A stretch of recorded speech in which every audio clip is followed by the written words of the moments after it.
And one doctor is sharing stories where his patients say they have regrets about getting the COVID vaccine. He breaks it down with One America's Caitlin Sinclair. Dr. Zelenko, thank you for coming back on with us. So we have this new study from the Salk Institute that's under Jonas Salk, who was actually the originator of the polio vaccine. So of course, there's some credibility there. But this new study, it's quite hard for a layperson like myself to grasp.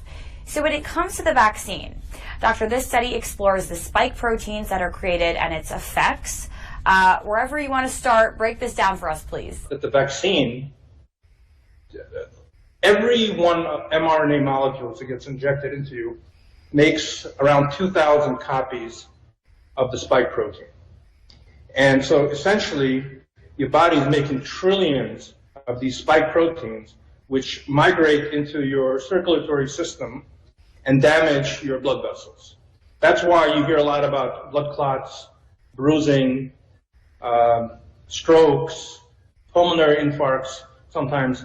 So what's happening here, according to this recent study, it is saying that that which we are doing to patients, which is converting them into protein, viral protein factories, those proteins, the spike protein, are actually causing harm, poison-like. What I'm saying is the following. We need caution. We need not to warp speed into this, but rather go cautiously, deliberately, do our due diligence like we've done with every other vaccine, and really assess the safety and efficacy profile of this new technology, which is not FDA approved, only has an emergency use authorization. Okay, so there are some doctors out there. Again, I'm no medical expert, but let's just reiterate what's been said on the other side for a second, which is that the mRNA vaccines have actually been studied for well over just the past year. They've been studied for Zika virus, for the flu. So this whole idea behind enlisting the body to do the work, it's been done before. So is there some truth to any of those studies? It depends what you mean by studies. In other words, yeah, we've been immunizing animals with mRNA for decades, and there are mixed results, especially with the original one for SARS-CoV, the first SARS virus.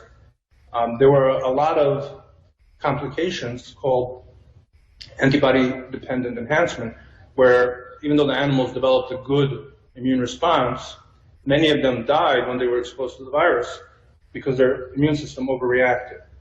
So there have not been long-term human studies. Right, but there is a big question here, and that is the risk-reward ratio.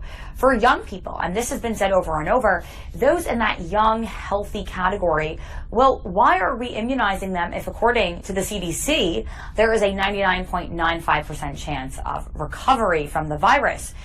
So I'm not a fan of using this expression when it comes to medical terms, but how do we measure that risk-reward? That's the big problem, because I don't know the risk and I don't know the reward. So how could I make a ratio? That's what I'm trying to say, that we don't have enough information. And to go and say that this is an approved vaccine, it is not. It's a lie. Most people that are panicked act out of fear and not out of deductive reasoning and analytical thought. And that's when people make really bad decisions. I have a lot of patients who have vaccine regret for taking it, or encouraging their parents to take it.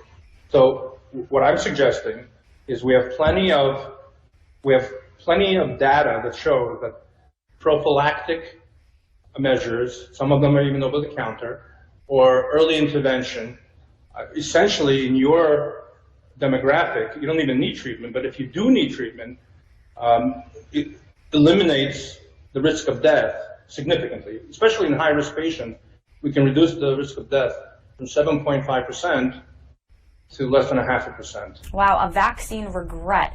That's very interesting, especially in a state like here in New York, where there's a lot of worry right now surrounding this whole idea of a vaccine passport. And quite frankly, I bet most are acting out of fear, which is not a way to live. Doctor, thanks for coming back so soon, and we hope you can keep us updated.